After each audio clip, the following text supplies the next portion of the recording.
7 trucks filled with aid have left Stoke Gabriel bound for Ukraine.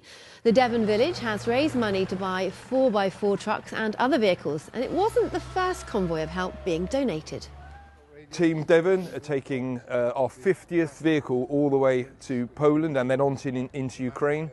We've been delivering vehicles since the start of the war, packed with humanitarian aid.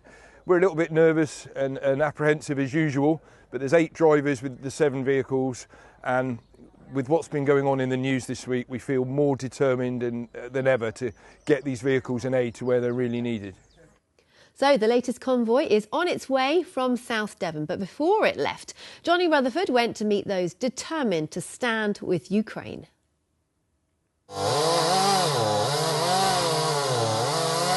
They say money doesn't grow on trees, but this dead ash is being sold for cash. And those donations for the firewood are added to the fundraising of the Devon branch of the charity Ukrainian Action. I think we're all incensed by what's happened in the country with the invasion by the Russians, and I think it's galvanised our small village into this action.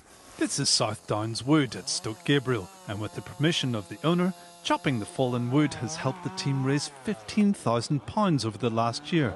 But the fundraisers have been gathering aid for Ukraine in various ways since the beginning of 2023. Is it hard work? So there are up to 33 of us who do this, forestry, but we raise money in lots of other ways as well. We have ceilidhs, tabletop sales, we go to agricultural shows, and the whole village of Stoke Gabriel is right behind us. The money that's raised is spent on buying old 4x4 pickup trucks and other useful vehicles, which are then repaired locally. Every few months, a convoy of 4 or 5 vehicles driven by the volunteers leaves Stoke Gabriel on a 3.5-day trip to Poland, where they're handed over to the Ukrainians. We know they're useful because we get a lot of feedback from the Ukrainians. They tell us that one vehicle that we drove out in our last convoy, that was in December, was used to recover 200 wounded soldiers one night. Absolutely amazing. And that's after there had been 2 unsuccessful trips where the trucks had actually been blown up without the driver in, fortunately. This week's convoy will bring the total of vehicles supplied by the local team to 56. So you've got quite a few vehicles ready here. Yeah, 7 in total. We normally would take 4 or 5, but we've been building them up over the winter and preparing them, and yeah, they're all ready for the off. This particular vehicle's got a superb lift on the back, so this is going to go to Zaporizhia, where they're evacuating the old people, so they'll be able to get them in and out on the back of that. So they specialise in disabilities and evacuations from frontline villages as the Russians advance.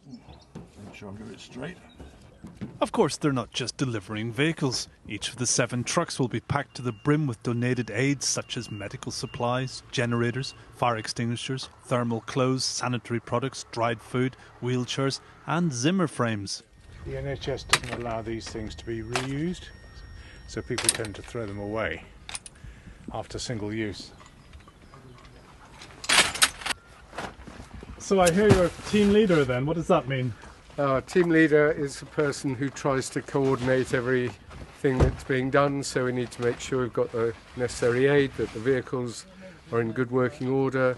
We've got somebody organising the channel crossing, somebody organising the navigation. This is my 5th trip, and Phil's going to be on his 8th trip. Yeah, 8th trip, yes. 8 trips, why?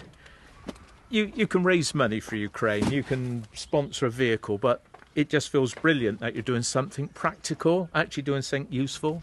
We've got significant changes afoot, and I think all those changes are very, very worrying, and we just got to be seen to be supporting Ukraine in every way we can.